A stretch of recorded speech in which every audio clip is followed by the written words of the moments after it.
Hello everyone and welcome back to my Bold and Beautiful 29 YouTube channel. I hope you guys are having a wonderful day. Before we start, please hit the subscribe button and give this video a thumbs up. Carter will reply to Hope offer answer while Steffy exhibits some suspicious jest. At the garret, Carter just pulled out an engagement ring and asked a stupefied Hope to marry him. Hope couldn't give Thomas the commitment he so desperately wanted, but can she give it to Carter?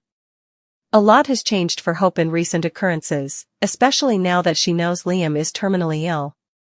It's been a big memorial of just how short life can be, so all signs point to Hope saying yes to a Carter engagement.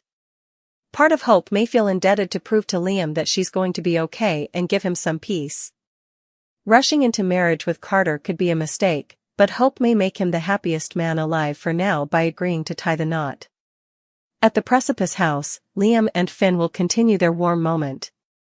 Since Liam knows there'll come a day when he can't be a father to his daughters, he's counting on Finn to carry the arsonist.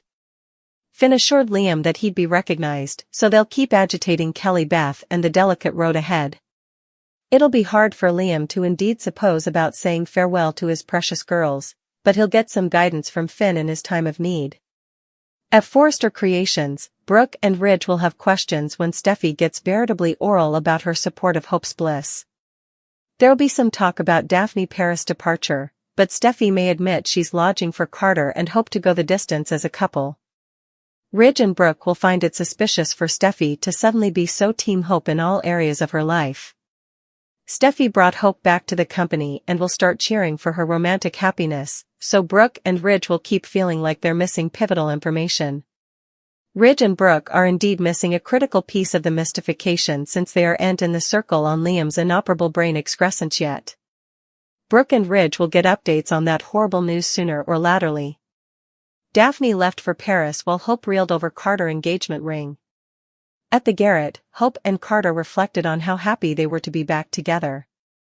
After Carter assured Hope that he'd no way let her down again, he got her to close her eyes for a surprise. When Hope opened her eyes again, she was treated to a romantic evening complete with wine and lit candles. Carter claimed Hope was the only woman he wanted to spend the rest of his life with and ultimately shocked her when he dropped to one knee. Once Carter pulled out a small box and exposed the ring outside, he asked Hope to marry him and left her head spinning. At the Precipice house, Liam staggered due to some head pain and admitted to Finn that his symptoms were worsening. Still, Liam was torn about whether to try extending his life with chemo and radiation. Part of Liam wanted further time with Kelly and Beth, but another part of him didn't want them to watch him suffer. Liam thanked Finn in advance since he'd be counting on Finn and maybe Carter to step up formally he was gone. Although Liam knew he wouldn't be replaced as a father, he told Finn that he was passing the arsonist. Finn claimed he'd be recognized and embraced Liam in a sincere scene. At Forrester Creations, Steffy set up Daphne in the design office and got updates on her decision to leave city. Daphne complained about being blindsided by Steffy's decision to bring Hope back to the company. Daphne also griped about Carter reuniting with Hope, indeed after she had putatively recommitted to Liam. Steffy got uncomfortable over the misreading, but she didn't unmask anything about Liam's health news. Captain Deuce ultimately arrived, so Steffy realized Daphne was flying back to Paris right down. After Steffy and Daphne said their farewells, Deuce got Daphne set up with plenitude of champagne on the airplane. After Daphne flashed back to colorful moments with Carter, she sat there in despair as the spurt prepared for takeoff. Carter will throw all his attention on Hope and their future, but some fresh bumps in the road could be brewing. Sheila will lose it over a Steffy elimination plot, so she'll deliver a fierce warning to Luna. Liam hugging Kelly and ultimately telling Finn that he doesn't know how to say farewell to his daughters. While Liam mulls over that problem, Steffy will consider one of her own during a discussion with Hope and Ridge at Forrester Creations. She's a monster, and we've to do everything to keep her down from me and my family, Steffy declares in the daily promo. It sounds like Steffy will surely still be on guard when it comes to Luna, and that's great news since Luna will be conniving against her soon. Once Luna meets up with Sheila for another one of their private conversations, she'll point out that Steffy is no way going to accept her. That's why Luna will suggest the result is to just exclude the trouble, that is, Steffy. There was a time when Sheila had the exact same mindset, but she's changed since marrying Cleric and settling down with him. Sheila doesn't want to do anything to destroy Finn's happiness, so she'll try to get a many effects straight with Luna. Still, Sheila wouldn't stand for that, if Luna is truly allowing about wiping Steffy off the chart. Luna will be taken suddenly when Sheila sticks up for Steffy relatively strongly. No way say another word about Finn's woman, Sheila says with a logjam in the daily exercise clip. Luna may back down and act like she'll fall in line, but will she really? Commodity tells us Luna could be a real issue in the coming weeks, so stay tuned for updates on how far she'll go against Steffy. Sheila may have her work cut out for her when it comes to controlling Luna. Luna comes up with a new bold move. The youthful woman will shoot a tempting textbook communication to her crush, Will. While Elektra does rip into her rival, could Will actually have a weak moment and give in to temptation? It seems that Luna's focus is divided and it's clearly not on the right effects.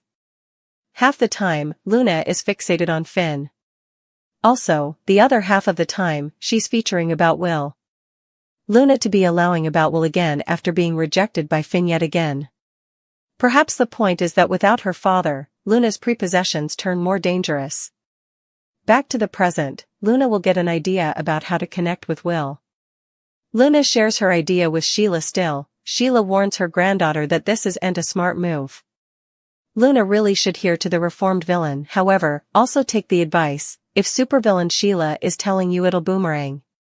Luna doesn't take Sheila's advice, however. Being the mischievous girl she is, Luna textbooks will a libelous and tempting textbook communication. After that textbook communication, there's a battle between the two girls. In the history, Will has been enough open to Elektra about Luna's advances. So, there's no reason to suppose he'll keep this a secret from her this time. Elektra and Luna get into a brutal brawl. In fact, Sheila is forced to break them up. Elektra has stood up to Luna ahead. Elektra indeed seized Luna's arm at one point. It's no way gone beyond that, however. Elektra really doesn't feel violent unless she's really provoked. A simple textbook communication would incense Elektra, but presumably wouldn't make her violent. It's possible that the reason why Elektra gets violent with Luna is that commodity actually happens. Does Will have a weak moment and give in to Luna? It wouldn't be hard to see Luna spiking Will's green tea or indeed slipping him some of Poppy magical mints. It would be hard to see Will betraying Elektra any other way. Brooke snap out of her pity party for an unanticipated reason. Plus, one couple enjoys a reunion. Brooke has Eric on her side when it comes to Ridge. Eric tried to talk to his son and tell him he belonged with Brooke his fortune. But Ridge remained firm that he's with Taylor. Also Brooke and Taylor got into it over all the shenanigans Brooke and Eric pulled at the Forrester Creations fashion show. They set it up where Brooke would wear her Portofino marriage gown as the looker, which Taylor didn't appreciate at all. Brooke clearly didn't want to give up on Ridge, however. Hope indeed told her mama that if Ridge was who she truly wanted, she'd support her. Meanwhile, Carter has made no secret of his desire to reunite with Hope. Daphne tried to get Carter to try a relationship with her, but he set on Hope. He indeed let Brooke know how he felt about her son.